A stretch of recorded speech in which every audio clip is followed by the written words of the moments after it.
এই রাজ্যের আমরা পানীয় জলের ব্যবস্থা মানুষের কাছে পৌঁছে দেওয়ার ব্যবস্থা করি।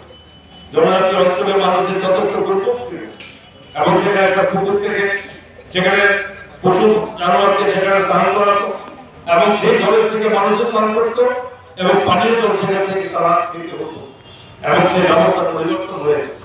এবং রাজ্যে আমাদের উদয়পুরের পুরো পরিষদ এলাকাতে যখনই যেখানে আমি যাই সেখানে মানুষ অভিযোগ এবং সেই অভিযোগের অবসান মোটামুটি ভাবে সম্পূর্ণরূপে সুচারু ব্যবস্থা করা।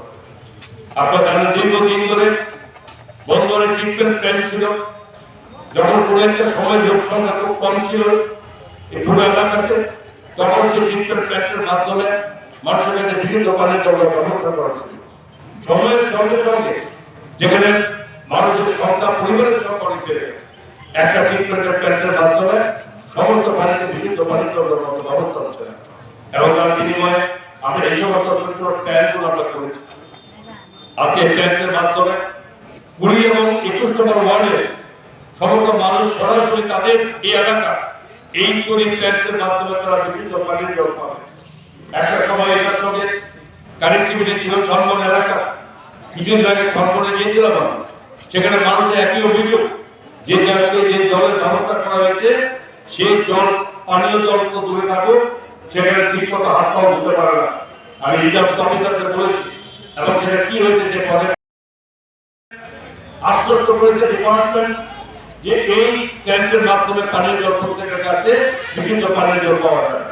স্বাভাবিকভাবে এর আগে আমাদের এই অঞ্চলে কেবিএস কানেক্টিভিটি ছিল, যে সেখানে নতুন ব্যবস্থা হয়ে গেছে যে কানেক্টিভিটি কেটে দিয়ে এটার মধ্যে প্রায় 282টি পরিবার 10,000 ক্যাপাসিটি এই ট্যাঙ্কের এই প্ল্যান্টে এবং তার মধ্যে 282টি পরিবার এর মধ্যে সঠিকভাবে তারা জল পাবে, এটা তার ক্যাপাসিটিতে হিসাব করে বলা হয়েছে।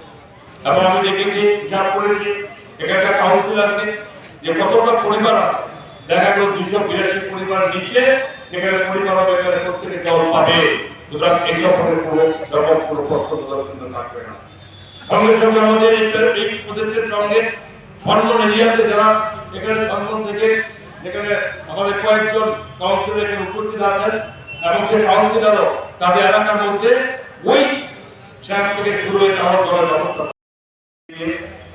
যেখানে পানীয় জলের সংগ্রহ করতে হবে তারা সীমিত হবে।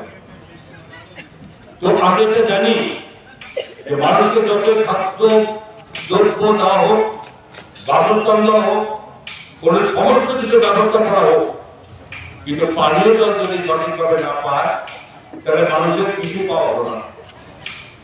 এই জায়গাতে জলের বিনিময়ে যদি সঠিক বিশুদ্ধ পানীয় জল না পাওয়া যায় তো স্বাভাবিকভাবে মানুষের শারীরিক বিভিন্নভাবে তাদের অসুস্থতার মধ্যে পড়তে হয়।